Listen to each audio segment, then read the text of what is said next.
Nana akuya ahofe papa bi. Jeje why fene. And next 16th of June 2026. Eye me ankasa me papa. Honorable Kennedy Agyapong kwa Japan birthday. Bema ba. Enu nti na me ho aye fesa no. Anya ne ye be ma happy birthday no back. Yemkwe. Okay. Happy birthday to you. Happy birthday to you. Happy birthday, happy birthday. Happy birthday to you. Hip hip hip hip.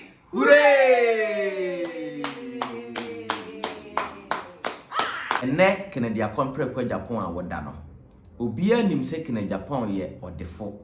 Kennedy Agyapong wo sika. Nanso wanfiti preko pe no benya sika no.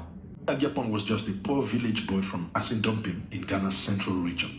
According to him, he came from a very poor family. At just 8 years old, he was sent to Kumasi, where he stayed until 1972. Life was hard. His mother had a small spot at Okashi in Accra, and during vacations, young Kennedy would carry items on a wooden board and sell them on the streets. Mentos, chewing gum, bags, cutlasses. He sold whatever he could just to survive. And at some point, the hustling became so serious that he paid his own school fees through hawking. But the struggles didn't end there. He entered Adisadel College at the age of 16. And that was where humiliation hit him hard.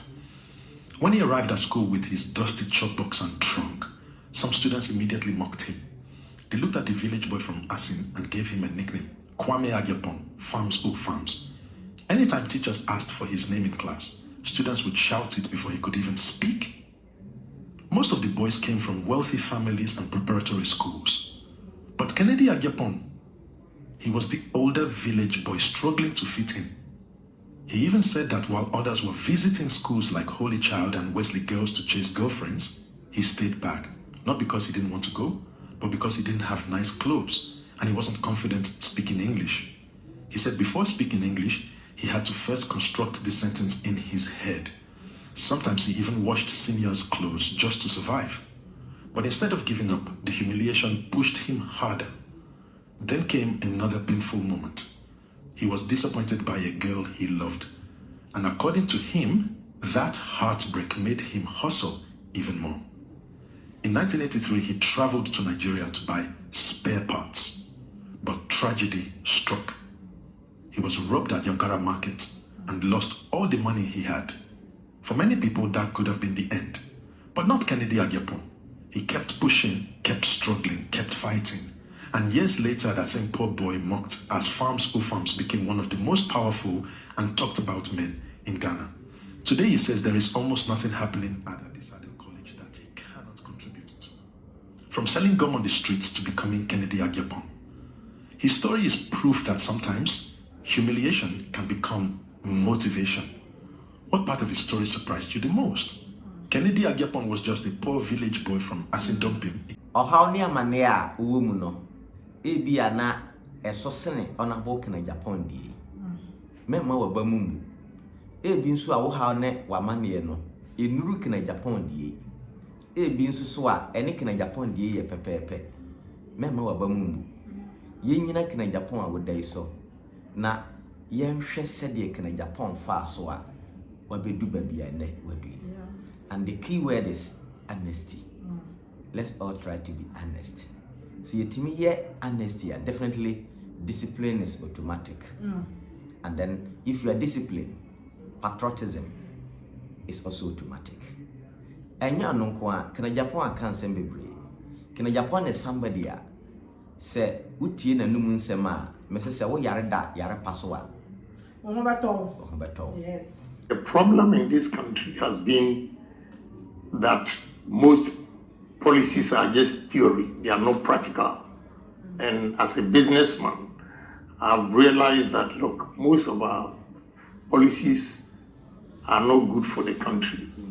We have to be practical. So I believe in pragmatic approach instead of theory. So I go there and give typical examples just close by them, but they don't know what they can do with it. I give them example. Do you know what we can use maize or corn for? And going around about 275 constituencies, except those of you who have opportunity to travel outside that know that corn cooking oil, we can use corn as cooking oil, and is one of the most healthiest and expensive cooking oil in the world. We grow corn or maize everywhere, even in our backyard here, but they don't know what to do with it except of banku and Porridge. Yeah, porridge and chewing, the toasted corn, the whatever. So I tell them, you can use corn for cornflakes, Cerelac. You can use corn for ethanol. And when you mix corn ethanol with our petrol, the cost of our petrol will go down by 20%. So why don't we take advantage of that? We can use corn for poultry feeds. But all these things, we are not doing and keep importing. Cassava. I have cassava plant. We've acquired about 125,000 acres. We've already planted or cultivated 30,000, feeding the plant. And what you can look, I always say, the youth of this country should listen to me, that cassava is more important than gold. So if we know the usage, we will not even degrade the lands because of gold. For one, we visited Thailand, a Greek ministry in Thailand. They line up the products that they use cassava for, from biscuit, tapioca, starch, ethanol, flour, a lot of things. So with my plant, do you know that the cassava we produce, the starch we produce, you use it for drugs. All pharmaceutical industries, every drug they produce, there is starch in it. So the demand all over the world is so high that if we have about 300 cassava plant companies in Ghana, we'll have demand all over the world. We can use the same cassava flour. We can use the cassava for ethanol. We can use the cassava for the tapioca, your banku you eat, agbelima, and all those things. When you put them together, we can use cassava for 40 different foods. Young man, here, when open, you can plant cassava. So I give them practical examples. We use the palm oil to produce frito oil, to produce soaps, even the byproduct of the husk. When you go to bed, so for instance, they use the husk to generate electricity. You see, but honorable, people would say we do not have the facilities, the industry, the processing factories to go through all these things. That is what I'm saying. Okay. That agric mechanization and agro-processing. Okay. Agro-processing. That's why I use my starch plant as an example. Okay. That, we've got 30,000 acres to feed the plant. And my estimation, first 18 months, we should build the factory. And the same first 18 months, you cannot get cassava to plant 30,000 acres a year. It will be in batches. So 6 months, you cut it. Another 6 months, you cut it. So by the time you complete about 40,000 acres, the plant is ready to feed the factory. So we are not going to go into agric without the agro-processing. Hell no, we are not going to do that. Honorable, there are people that would also argue that you have been in government for a very long time. So why did you not suggest these brilliant ideas that you have in your head to the government to actually? I have suggested several policies, but because I'm just ordinary member of parliament, when I suggest that to the committee in parliament, the minister goes out there with his technical guys and he takes the advice. Another. Let me give you one example. When I first came to parliament in the year 2001, we took yam, myself and my partner, our company is called Supertech. We took it to Holland, a company called Grasso. They deal in air conditioning and storage facilities. So they cooked the yam, they tested it, and they realized the starch content in the yam is the same as potatoes. So if they can store potatoes for 8 months in Europe or US, then you can store yam for 8 months. They took us to about 6 farms, and all the farms have warehouses, and they are just blowers. This air condition, it will not blow cold, it will not blow hot. The temperature that the blowers give to the stored yam, it makes the yam feel like it's stored in the air. I told Kwashiga and the team when they came to Agri Committee, they didn't listen. Another example, say, why should we always import fish into this country? Because June, July, August, the bumper harvest, the fishermen will catch the fish. They have no place to store it, to throw it back into the sea. So we need cold stores. But my brother, you don't need a cold store without a blast freeze machine. You need a blast freeze machine where it will blast freeze the fish at a lower temperature, minus 41 degrees, for 24 hours. And before you move it into the cold store, minus 12, minus 14. If you cut the fish and you store it straight, put it into the cold store, it will not meet international standards. All these things I told them in the committee. Do you know what one of the technical guys said? Guy said, oh, we can smoke them. I said, Jesus Christ. They can smoke the fish. Yes. That is a safer way to yeah, and this is a technical guy advising Kwashiga, Minister of Agri. Can you imagine? So I've done a lot of things behind the scenes for us to change things. That is why I always do it for them to see that we can do it. That is one of the reasons, because based on statement that you have made before, you are not interested in political positions. That is something that we have known you for. Yes. So your decision to contest for the presidency came as a surprise, and I'm sure right now people have gotten used to it. I've realized that I cannot sit back and contribute when they don't listen. When I believe in what I'm saying.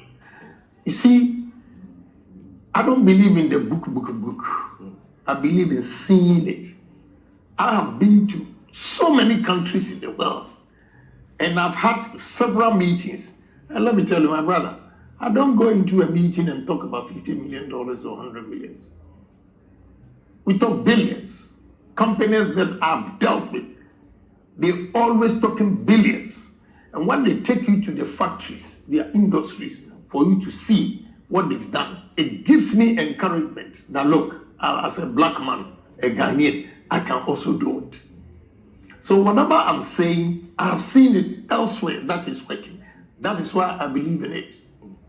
Like this steel plant that I'm building, about 8 steel plant companies in Ghana here, and they are all foreigners. So I asked myself, how can we sit here in our own country, the demand for iron rods and cement, where the cement is only Ibrahim who has come in as a Ghanaian. Everything is foreign. So no, if Ibrahim has gone into cement, I will go into steel. And trust me, the type of machines that I have brought into this country is in the whole West Africa, in terms of production, not the land size, but in terms of production, I'm the biggest in West Africa.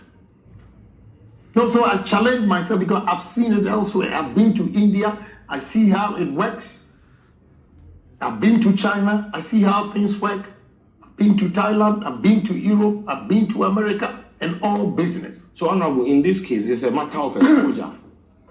How people that we have put in positions of power, they are not exposed to the reality out there. Young man, you've come up with a very good question. You know what, let me tell you the gospel truth.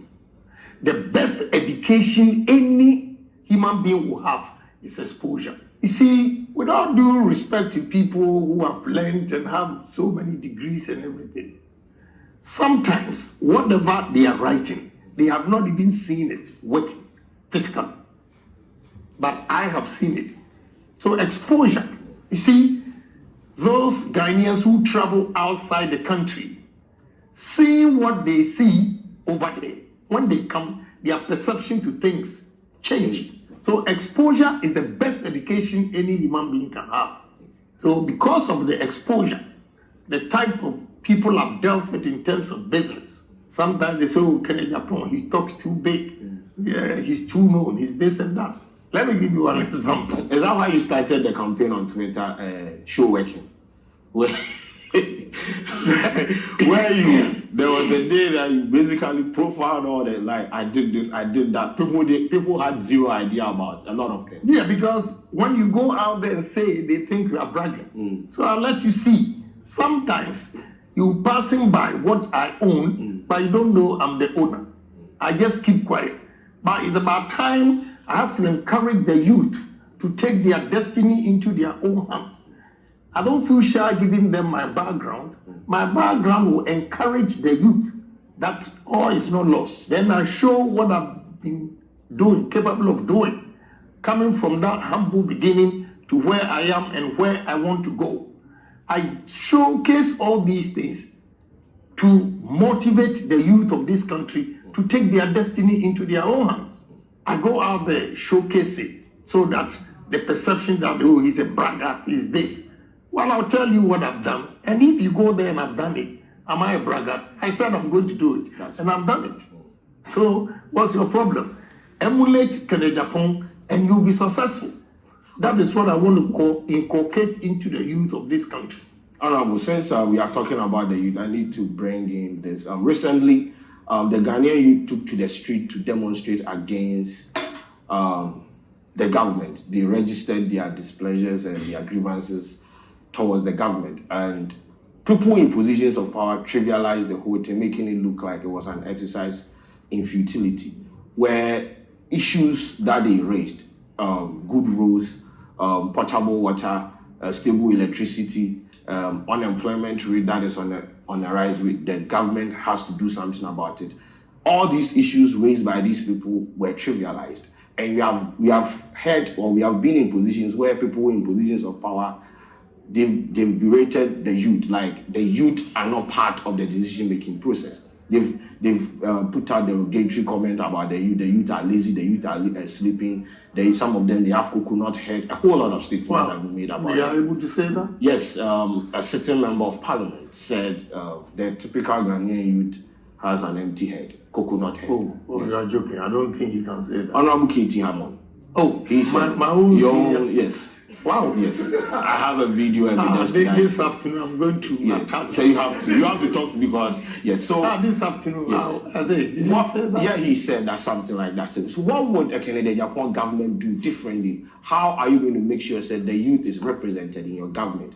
Our voices are heard. You see, let me tell you something. First, I will answer you, but let me give you one example. No problem. We are here at Movenpick. Go, just cross to the hotel itself. The passport? Yes. When you go there, young men and women that are leaving this country. One day, I went there to take a picture, and the guy saw me and said, Honorable, we are waiting for you to come. Call, look, from January to June, I was there in June, said if I'm not exaggerating, over 1 million youth or Ghanaians have left this country. And it's a drain on our human resource. And he said to me, if you don't believe me, just walk out and look on your left and look right. Left are those who have gotten the visa, they're coming to pick their passport. Right are those who are now going for the interview. So I just went out and folded my arms, started going around on the left, counting them. They didn't know I was counting, talking and counting. 9 a.m., I got 73 young men and women who have gotten a visa.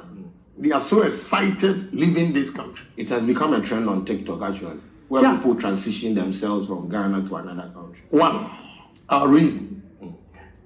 Unfortunately, our tradition, our culture, we don't believe in the youth. I'll give you one example. Growing up, when you see elders talking, and even go and stand there and listen to words of wisdom, they will sack you. You see, it puts fear in there, and it gives a gap between the youth and the elderly. This has gone on for so long that you use the word trivialize. Yes. You see, people don't have confidence in the youth because they think common sense is by age, which I strongly disagree. Common sense is not by age. It is by how the application of the mind. So the mere fact that you are older than me, doesn't mean I cannot use my head. So this problem has lingered on for so long that it intimidates the youth to come out boldly, because our culture has suppressed the youth for so long. So coming out there to demonstrate that you need jobs, no good roads, no this, they sit there, one, because of their position that they are holding and how they are making money. They don't care about what is happening, actually happening. And these are realities. I was outside the country when the demonstration went on, and I saw how the police beat some of the youth in it. I completely disagree. What is the essence of democracy? The president didn't grant us audience. And you know, The vice president too. well, maybe that I'll say that for security reasons, but at least somebody should have received your grievances. And it never happened. Yeah, it's unfortunate. Now we preach democracy, so if you put up such behavior, how do you say that you are practicing democracy? So, Honorable Ken, what are you going to do different Look, from these people? I am going to Your people. empower the youth of this country by inculcating three things into them: patriotism, honesty, and discipline. I want the youth that are following you, listening, watching, to know that, look, if you want to succeed, and we all succeed and develop this country, we have to be patriotic. Our behavior as human beings, we are not patriotic to our nation. We are selfish, greedy. We all want to grab a bit of the pie and keep it to ourselves without spreading it for others to benefit. That must change. So I'm going to empower the youth by inculcating patriotism into them. And patriotism, I'll simplify it by saying the second commandment in the Bible that it says, love thy neighbor as yourself. If you are patriotic, you will not go and steal from government. If you are patriotic, you will not go and kill for money. If you are patriotic, when they ask you to come to work at 8, you'll be there at 8. You know, so we need to conscientize the youth. My target is the youth because the future of this country belongs to the youth. Whether you are the best brain or whatever, still will be weak. Let me give you jokingly. We went to Northeast and I came back to Tamale, my hotel room. I was picking a soup and I felt the pain here. My brother, for the past 6 days, the way I've been suffering from my waist. Sorry. It tells you that, hey, you are aging. Yeah. I mean, burning to pick a cry, you have a pain. So if you don't encourage the youth to take over, emulate you and take over from you, and you always want to suppress them, then what country are we building? Then it means the future of this country is bleak. If the future of the youth is bleak, the future of the country is also bleak. So we should empower the youth by giving them good advice. I use my son as an example. Just recently, I got to know that at one point, he told his friends that he's not sure I'm the father. Yeah, because I didn't let him get away. Oh, okay. I've heard that story. Yeah, I didn't let him get away. And now the things that he's doing, because I inculcated discipline into him, and now your media engagement and all those things, he pays for it. I don't pay anything, and he comes, I mean, tapping my shoulder. It's sorted. Yeah, it's sorted, it's sorted. But if I had allowed him, you know, the way he was flaunting his being, my father is Agyapong, I said, come on, go to hell. Go and sit down. Yeah, your father is Agyapong, so what? You know, so this, if I've been able to change my son, I have the confidence that I can use him as an example to change a lot of, or most of the youth, so that they can work. Again, honesty. I want the youth to listen to me. Honesty is key to success. If you want to succeed in life, in your dealings with every individual, you have to be honest. If you are honest, Let me tell you, young men, I always joke and say, even when you are sleeping with your wife, somebody will call you and say, look, your money is ready. But if you are dishonest, no call in the morning to tell you that your money is ready, because the economy or the size of this country is so small. When we are dealing with businessmen who have a stake in our economy to, the economy or the size of this country is so small. When we are dealing with businessmen who have a stake in our economy to, develop, they know each other. So if you come and dupe me, and dupe you, and dupe me, you can dupe three. And these three of us will go spreading your name negatively, and it will affect you. Eventually, you see that it's a small world. Nobody will be willing to deal with you. But if you are honest in dealing with me, I recommend it. You recommend it. You recommend it. That is how you grow your business. That is why foreigners have taken over our country. The level of dishonesty is too much. And we have to inculcate honesty into ourselves. Not only the youth, but my target is the youth because we are weak. And you have the energy to take over from us.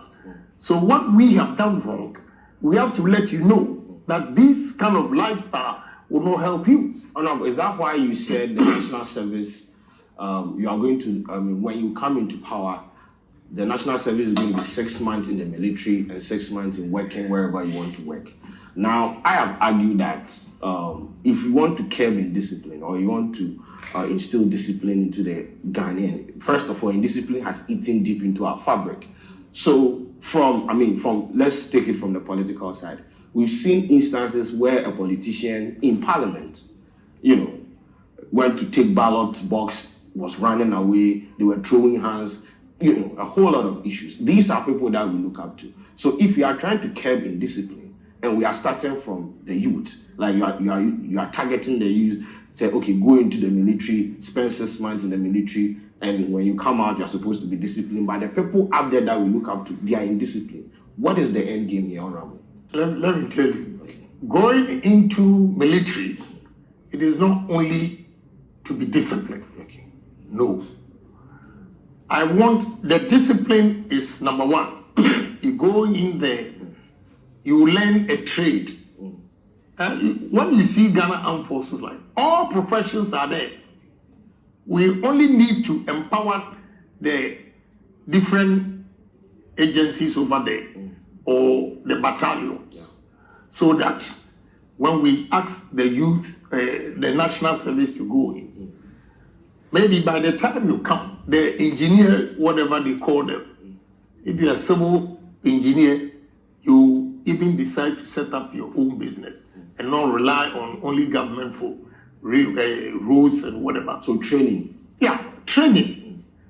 And I asked, or I've decided to let the youth who come out of college to go to military, one, because I've been going around and the national service, you see somebody who has graduated with first class or second class in administration. You go to Ghana Gas, for instance, she's at the reception, and the reception is so archaic. They have a long book. You come, you write your name, and you go. What knowledge is he getting from there? You see, so it's one. The way we do the placement, we don't help the students to, get experience from whatever knowledge they've acquired in universities. Yeah, in the universities. So some will go to military, some will go to the agric, then 6 months you change. But the discipline is key. When you come back, I'm targeting the youth. You gave example of the MPs. Yes. They are not role models, as you say. They are supposed to be role models. Yeah, but that behavior, you are saying that you have concluded they are not role models. Because these are people we look at. Imagine looking at your MP fighting in parliament. Right. So I am coming back to tell you, forget about the MP. That's the way forward. If you want to succeed like in Agyapong, forget about the MP who took the ballot box. If you are disciplined you're going to make money. You'll be happy for the rest of your life. So I'm saying that if certain age, we've lost it, we don't want to lose the youth. We don't. So if we inculcate all these disciplines and every opportunities created for you, you might not go to parliament and fight again. If you are a member of parliament. Don't you think we have to do something? So in discipline cuts across. We are talking about corruption. We are talking about a whole lot of things. My focus is the youth. Okay. My focus is the youth because we are passing out. You are coming in. What is wasted? We are passing out and we've wasted a lot of things that did not help the country. So those passing, coming in, we have to make sure we correct the wrongs or our mistakes. We use that to educate them. That is why I'm saying the youth, the youth, the youth. But that doesn't mean that if you're an MP and you do something wrong, we don't have to say it. Yeah. We have to say, I've been criticizing a lot of things in society. That is why they don't like me. Even your president. Yeah, that's why they don't like me. Was there the showdown? Yeah, the showdown is not an insult. Okay. They say acronym. You will see what will happen. So the showdown is coming. Yeah, and now it has become a household. Yes. Those things. Mefa kwanya we so na Master Ghana fo nyina se yen yusu honorable Kennedy Akompreko Agyapong awodai. Na honesty, patriotism and discipline.